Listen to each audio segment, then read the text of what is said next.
Users, the complete course. In this video, we're going to learn all of the intermediate skills that will help you reach the intermediate level with Excel. Let's get started.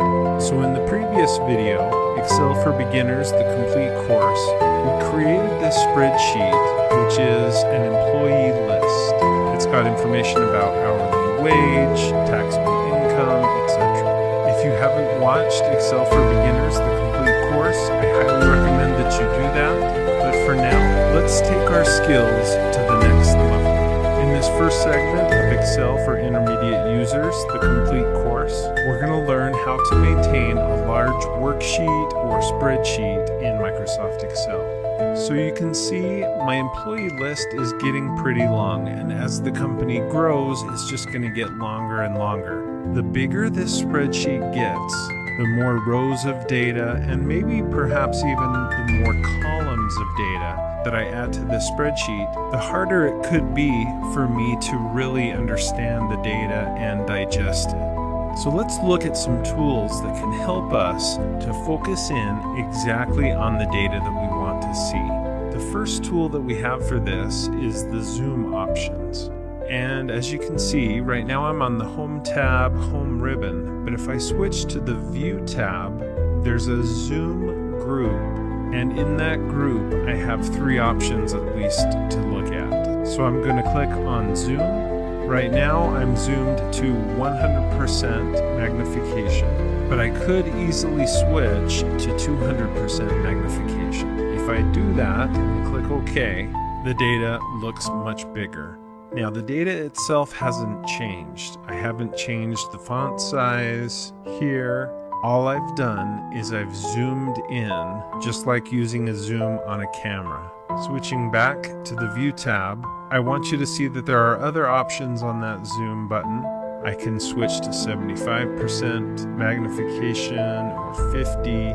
Let's go with 50. That's going to make it much further away.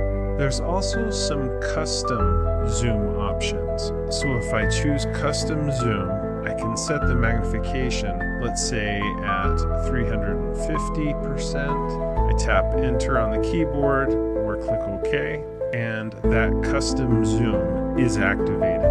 Now there is one other option here in the zoom button, and that is fit to selection. Let me demonstrate how this works. I'm going to click this button here to quickly go back to 100% magnification. That's a very handy button, as you'll often want to do that. And I'm just going to use this scroll bar to scroll to the left. Let's say that the data that I really want to focus on is on my first employees, maybe the first 15 employees. So I'll just click and drag to highlight from cell A1 through cell F16. Let's say I'm not interested in the tax rate and this other data here or the chart.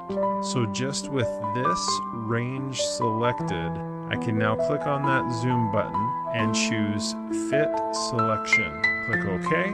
And now, specifically the range that I selected is now zoomed in on perfectly so that it fits within the Excel window. Now you'll notice that there's also a zoom to selection option here. So this is a quick button that you can click.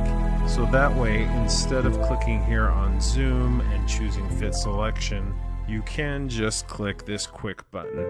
So these three buttons in the zoom group can really help us to focus in on exactly the parts of the spreadsheet that we need to work in right now. Now, if I hover my mouse over the zoom button, you'll notice that there's a statement here that says, for zoomier zooming, use the controls in the status bar.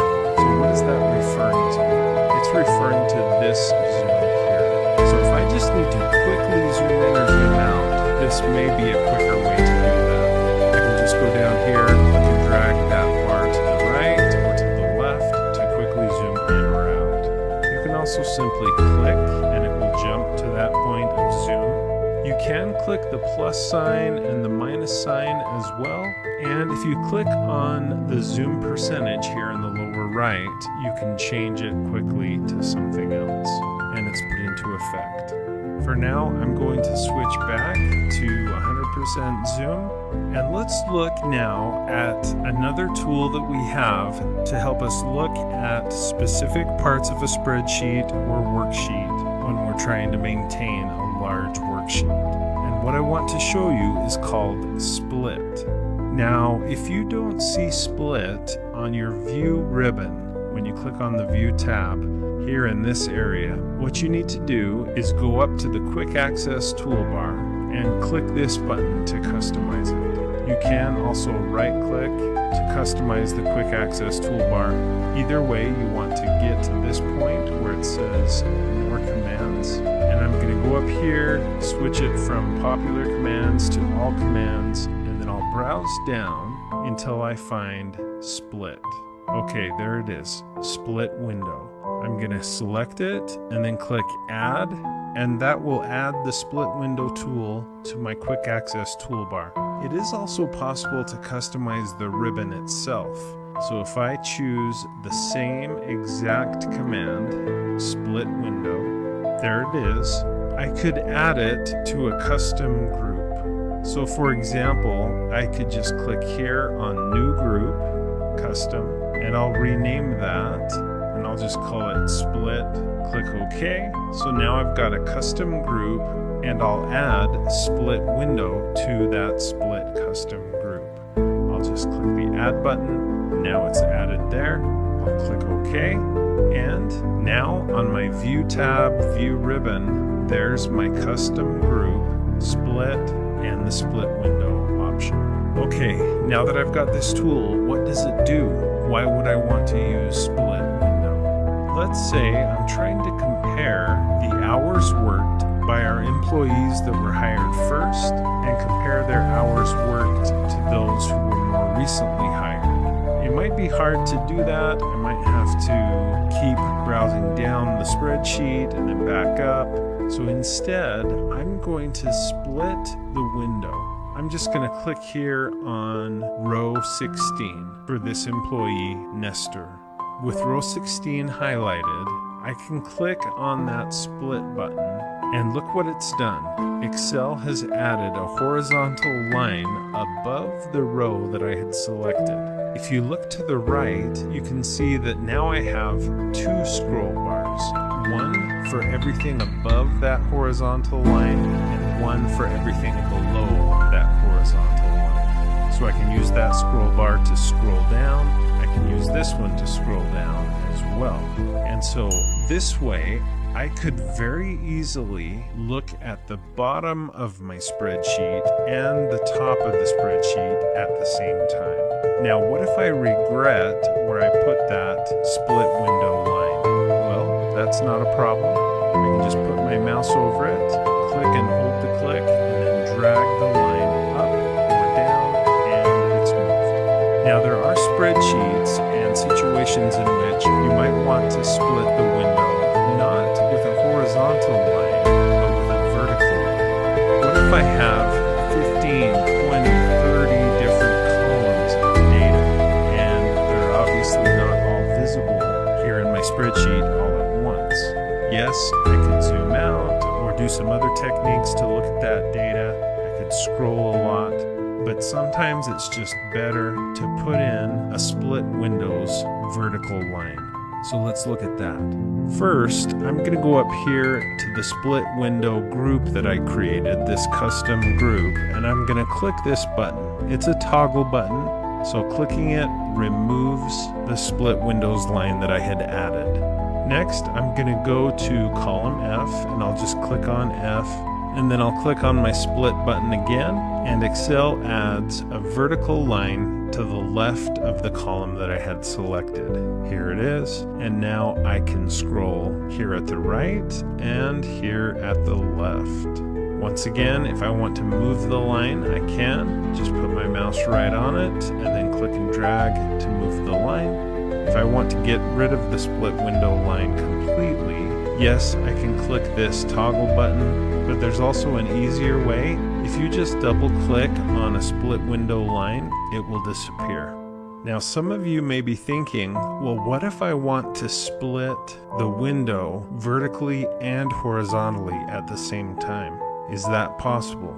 And the answer is yes. What you would do is click not on a column or row number, but on an actual cell. So let's try cell D15. I select that cell and then I click split, and look what happened. I got a vertical line to the left and a horizontal line above, and now my window is split 4 different ways. I can scroll this way, I can scroll this way, and I can scroll using this scroll bar and this one here. I'm going to undo that and just point out that there is also a keyboard shortcut. If you click on a cell and then hold the Alt key, tap W and then S, and that is the shortcut to clicking this button here. So I hope that you'll check out the split window tool when you're working with very large worksheets. I'm going to double click on the 2 split window lines to remove them, and let's look now at another tool that we have to help us manage large worksheets. You know, as I'm working in this spreadsheet, the further down the spreadsheet I get, the easier it is to forget what these numbers represent. And of course, I can remind myself by scrolling all the way back up to the top to see row number 1. But there's a wonderful tool that helps us to not have to do that. Let's take a look. If you go to the View tab here in the Window group, you should have an option to freeze panes. If you click that button, you should see 3 options: freeze panes, freeze top row, or freeze first column. In most cases, this is what you want, freeze top row. So I'll click that. You probably noticed a horizontal line was added right underneath row number 1. Now, as I scroll down the spreadsheet, you can see that row number 1 always stays visible. This is so valuable when you're working in a giant spreadsheet with lots and lots of rows.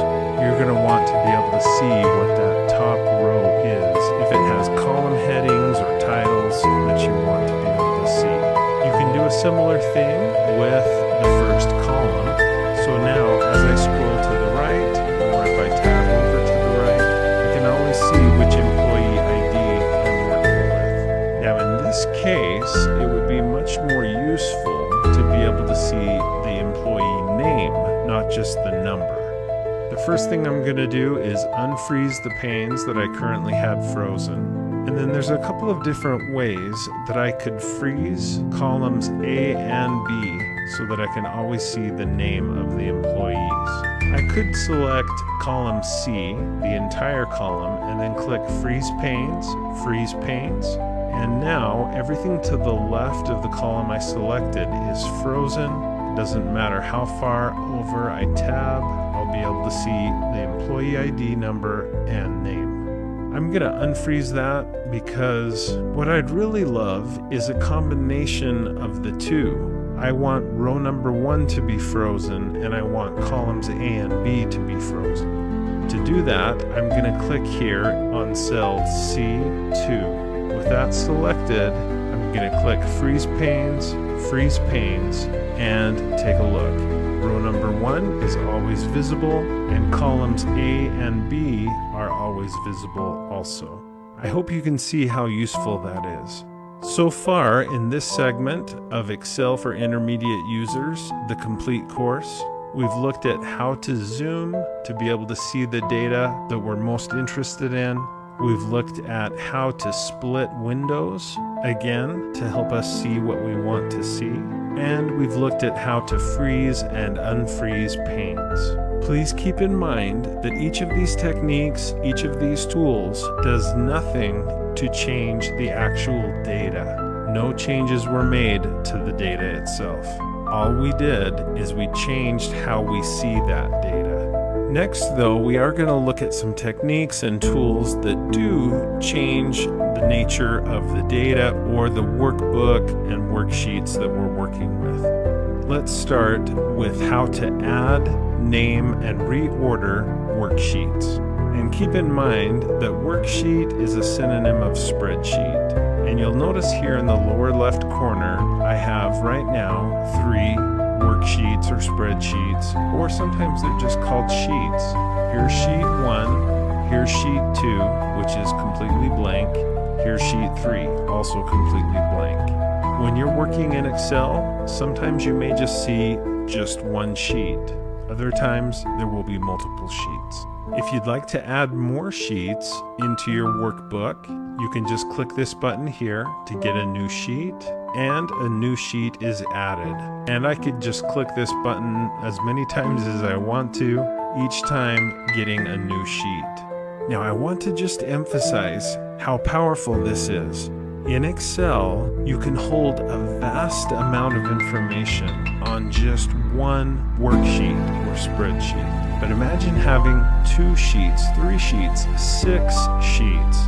The amount of data that you can store in one workbook, and a workbook is just the collection of all of the sheets that we have in the workbook. But the amount of data that you can store in one of these workbooks is just huge. Now you'll notice that my sheets didn't come in the proper order. For some reason, they came in out of order. That's okay. To put them back in the right order, all I have to do is click on a particular sheet, hold the click, and then drag it where I want it to be. I'll do the same thing with sheet 3. There we go. Now they're in numerical order. In addition to adding sheets and reordering those sheets, you can also name sheets. Let's look at how to do that. I'm going to click once on sheet 1. When I click once on a particular sheet, that sheet becomes the visible sheet. If I click on sheet 3, now that's the visible sheet. But what if I double click on sheet 2? If I double click on it, it highlights the name of that sheet, and I can then overwrite it. So I'm going to call this 2022 employee list, and then I can tap enter on the keyboard. That's the new name of this particular sheet. If I double click on sheet 2, then I can name that 2023 employee list. Tap enter. So I would encourage you to get to the point where you use more than one sheet in a workbook, if it makes sense to do so. And it really is good practice to name or rename those sheets so that you and others that see your spreadsheet know what they're looking at. They understand what the data is. So double clicking on those sheet titles enables you to rename them. One more quick tip about spreadsheet names. If you right click on the name of a spreadsheet, you can color code its tab. So I could make this one green, 2023, I could make it yellow, and this one will be 2024. I could make that one red. The next skill that you need to learn in order to help you maintain a large worksheet is how to name a cell, formula, and constant. In Excel for Beginners, the complete course, I showed you how to name a cell or a range of cells. But let's review how to name a cell. If I want to, I can select a cell that has numbers in it, data, or it could just be the text like this up here. By default, this is named C1, this is named C3, and you can see the name for a particular cell by looking here in the upper left corner in what's called the name box. So this right now is officially called C1. But if I want to change that, I can. With C1 selected, I can click to select C1 in the name box, and then I can type over it. I'll just type hourly wage. Now it's important not to have spaces in the name box, so just hourly wage, all one word. I tap enter on the keyboard, and now this cell is called hourly wage. The nice thing about that is I can now click in any cell, type equals hourly wage, notice that it recognizes it, and I can even just double click there to enter whatever is in cell C1 into now cell K1. You can tap enter on the keyboard, and there it is. Now as you use Excel more and more, you'll see how useful that can be. So So that was a review of something you learned in Excel for Beginners, the complete course. Let's take it a couple of steps further. What if I would like to name not just a cell or a range of cells, but instead, what if I want to name a formula? Right now I have a formula in cell D76, and it looks like I need to change the formatting for that cell so it's not currency. But this cell, even though it looks like it has the number 70 in it, it actually has a formula. You can see that here in the formula bar. Well, I would like to name that formula. Once I've done that, it will make it much easier to recreate that formula, to call it up at any time in any place in my workbook. To do this, you just need to click on the Formulas tab here in the Defined Names group. There's a button there that says Define Name. If you click that, you get a dialog box that opens up. Excel has automatically named this formula Number of Employees, and I think that's a good name for it. I could put a comment here if I wanted to, but I'm just going to click OK, and from now on, whenever I use this workbook, if I ever need to call up the number of employees, I don't have to recreate this formula. I can just refer to its name. So let's go here to the 2023 employee list. Maybe I want to, in cell B1 for example, I want to have the number of employees. So I'll just type equals and number, and you can see Excel is recommending number of employees. I'll just double click on that, tap enter, and that formula that I created in this first sheet and I named it on the first sheet, I can easily execute it and use it here on the second sheet. Let's look at one other example of things that you can name in Excel. Again, I'm going to click on Define Name, and this time my example is going to be naming a constant. So for example, pi.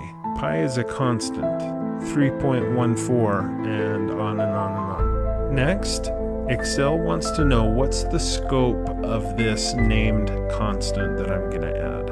Is it just for this workbook, or is it only for a particular sheet in the workbook? I'm going to say it's for the whole workbook.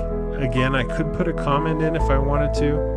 Next, notice that it right now refers to cell D76, and I don't want that in this case. I don't want the item named pi to refer to any particular cell. Instead, I want it to refer to 3.14. I tap enter on the keyboard or click OK, and now I have a named constant.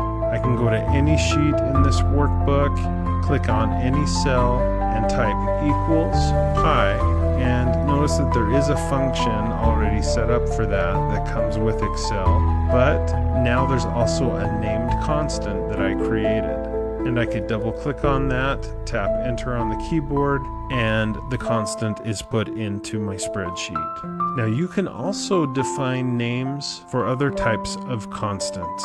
For example, let's say there's a teacher that teaches a particular class every Monday, Wednesday, and Friday. And maybe they find themselves constantly typing Monday, Wednesday, Friday into the spreadsheet. They could go in here and erase the sheet reference and the cell references and put in a left curly bracket, and in quotes they could put in Monday, close quote, comma, another quote, Wednesday, another quote, comma, another quote, Friday, close quote, and the right curly bracket. Click OK. So now, anytime the teacher wants Monday, Wednesday, Friday, they can click on a particular cell, equals MWF, tap enter on the keyboard, Monday, Wednesday, Friday. Okay, the final skill that I want to show you in this segment of the video is how to quickly enter today's date and time. When you're using a very large worksheet, and especially when you're sharing it with others, it may be important to record the last time that you edited a spreadsheet. So here on cell J1, I've clicked and I'm going to type last update, tap enter, I could double click between J and K to make sure the words fit within the column. And then here on cell K1, I'm going to click and I'm simply going to hold the control key on the keyboard and tap semicolon. And that quickly I have today's date in the cell. Now I can tap enter, or in my case I want to tap tab to move over to L1, and here I'd like to put the time of day. It's a similar keyboard shortcut, control, shift, and then semicolon. Tap enter or tab. Now I've got my last update, the date for it, and the time for it. So in this segment of Excel for Intermediate Users, the complete course, we've looked at several different strategies, tools, and techniques that will help you maintain a large worksheet.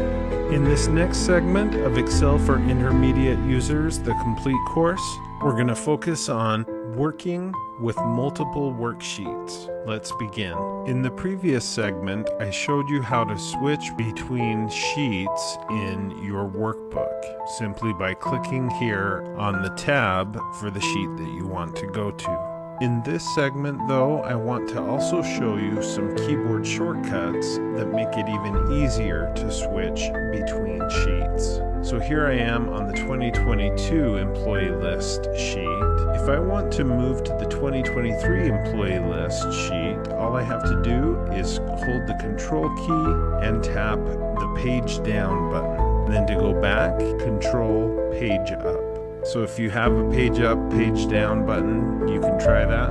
Having said that, let's take a look at our next skill, which is how to edit the same cell in two different worksheets at a time, or even more than two. So let's say that as I'm working with this workbook, maybe I decide that I want to change the wording in some of these headings.